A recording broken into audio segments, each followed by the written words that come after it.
honestly never thought I'd be the subject of a viral Facebook post, let alone one written by my own father that publicly announced he was disowning me. Seeing those words, "We are disowning our daughter," typed out in a public forum for all our relatives, family, friends, and even my old high school teachers to see felt like a physical blow to the stomach. It wasn't just a private falling out. It was a public execution of my character, designed to humiliate me and paint me as the villain in a story he'd completely fabricated. I sat there in my dark apartment, the blue light of my phone screen burning into my eyes, wondering how a father could ever do this to his child. But what he didn't realize was that when you try to burn someone's life down, you have to be careful which way the wind is blowing. He thought he was the one casting me out, but little did he know that in exactly 1 week, the entire family would be the ones disowning him. Before I get into the absolute chaos that followed that post, I have to ask you, if your own parent publicly humiliated you for something you didn't do, would you try to fix it, or would you burn the bridge once and for all? Tell me, because I honestly felt like I was losing my mind. To understand how we got to that point, you have to understand the dynamic of my family. My dad, Mark, has always been a man who cared more about optics than reality. To the outside world, he was the hard-working, devoted family man who volunteered at church and always had the greenest lawn in the neighborhood. Inside the house, however, he was a control freak who used guilt and emotional manipulation like a surgeon uses a scalpel. My mom, Susan, is a sweetheart, but she spent 30 years learning how to walk on eggshells so she doesn't set him off. I have a younger brother, Leo, who is currently in college, and we've always been close, mostly because we had to form a united front against Dad. My way or the highway philosophy. The trouble started about 6 months ago when my grandfather, my dad's father, passed away. Grandpa was a wealthy man, a self-made entrepreneur who had built a successful construction firm from the ground up. In his will, he left the bulk of his estate to be divided among his grandchildren rather than his children. He always said that my dad and his siblings were already established, and he wanted to make sure the next generation had the capital to start their lives without debt. For me, that meant an inheritance that was life-changing, enough to pay off my student loans, put a massive down payment on a house, and still have a safety net. My dad was livid. He viewed that money as his birthright, even though he was already doing perfectly fine for himself. He started making suggestions on how I should spend it, which really meant he wanted me to invest it in a business venture he was dreaming up, a luxury car restoration shop that was essentially just a hobby for him. When I politely declined, saying I wanted to prioritize my own financial stability and my future, his attitude shifted instantly. He went from being helpful advisor to aggrieved martyr.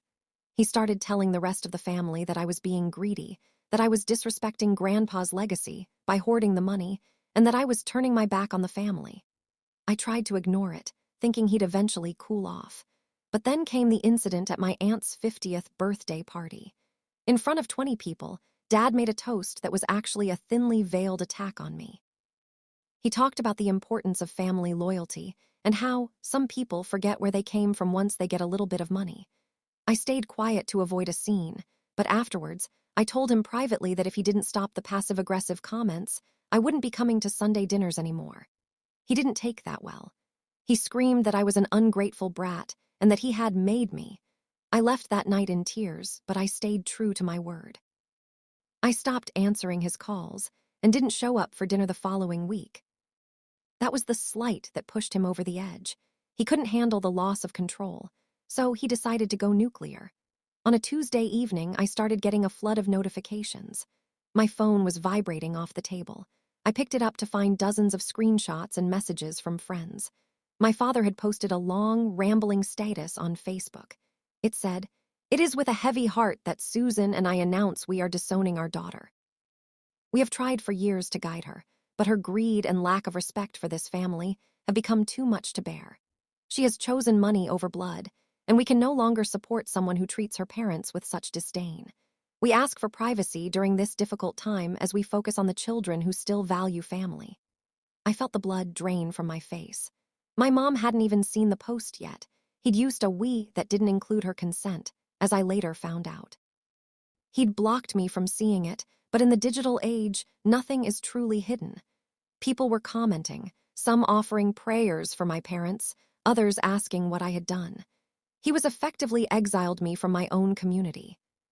For the first 48 hours, I was paralyzed by shame and anger. I didn't want to leave my house. I felt like a pariah. But then, the anger started to outweigh the shame. I realized he was counting on me to stay quiet, to crawl back and apologize just to make the public humiliation stop.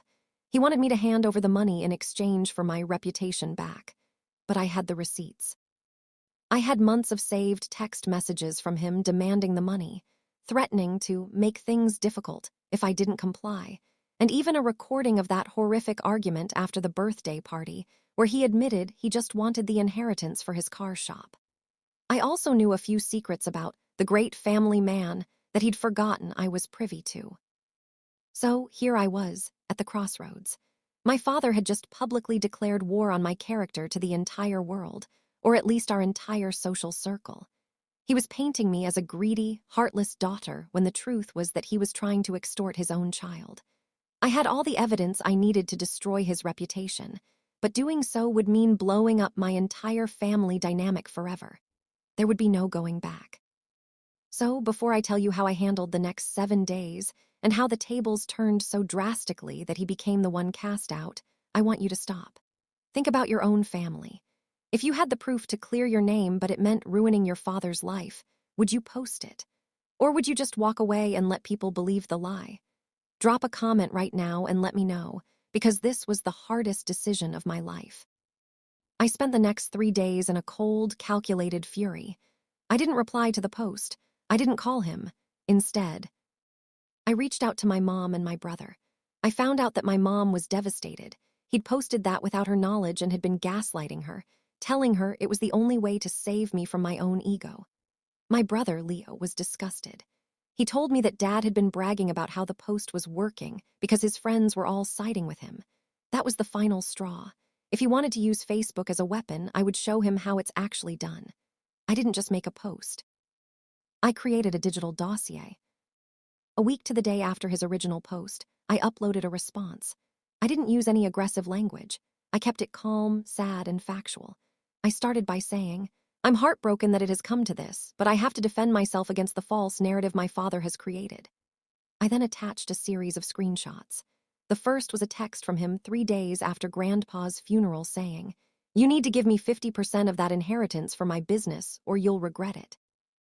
The second was a text where he told me, "If you don't show up to dinner and bring a check, don't bother calling yourself my daughter." The third was a screen recording of a voicemail he'd left me, sounding absolutely unhinged, calling me every name in the book because I wouldn't invest in his car restoration shop. I ended the post by saying, "I love my family, but I will not be bullied or extorted."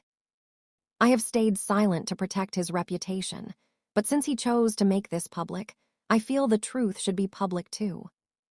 The reaction was instantaneous and explosive. It was like a dam breaking. Within hours, my post had double the engagement of his. But then something I didn't expect happened.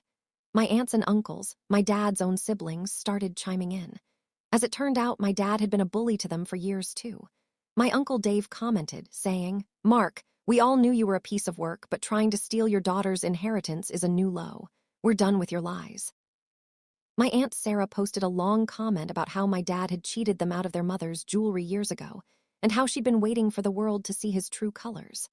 The perfect family man facade shattered in real time. My mom, finally finding her voice after seeing the massive wave of support for me, packed a bag and moved in with my Aunt Sarah that same night. She posted her own status simply stating, "I stand with my daughter. I will not be part of a marriage built on manipulation and lies anymore." The aftermath was total. My dad tried to delete his original post, but it was too late. Everyone had seen the screenshots. He tried to post a clarification, but he was laughed off the platform. Within that week, he went from the patriarch of the family to a complete social pariah. My brother stopped taking his calls. My mom filed for legal separation. At the next big family gathering, a cousin's wedding that happened a month later, my dad wasn't even invited. I, on the other hand, was welcomed with open arms. People apologized for ever believing his post. He had tried to use his power to isolate me, but but he only succeeded in isolating himself. He's currently living alone in that big house with his half-finished cars, and from what I hear, he still blames me for ruining his life. But the truth is, he built the bonfire himself. I just provided the match. It's been a few months now, and while it hurts to have a broken family, I've realized that family isn't about blood. It's about respect, safety, and love. If those things aren't there, the blood doesn't matter. I've used my inheritance to buy a beautiful small home and start a savings fund for my brother's grad school. I'm finally at peace. The moral of the story is that the truth always has a way of coming out, especially when someone tries too hard to hide it behind a perfect image. If you're going through something similar, just know that you don't have to take the hits in silence.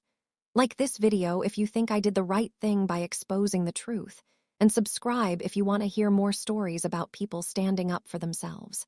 Do you think I went too far, or did he get exactly what he deserved? Let me know your thoughts in the comments, and I'll see you all in the next story.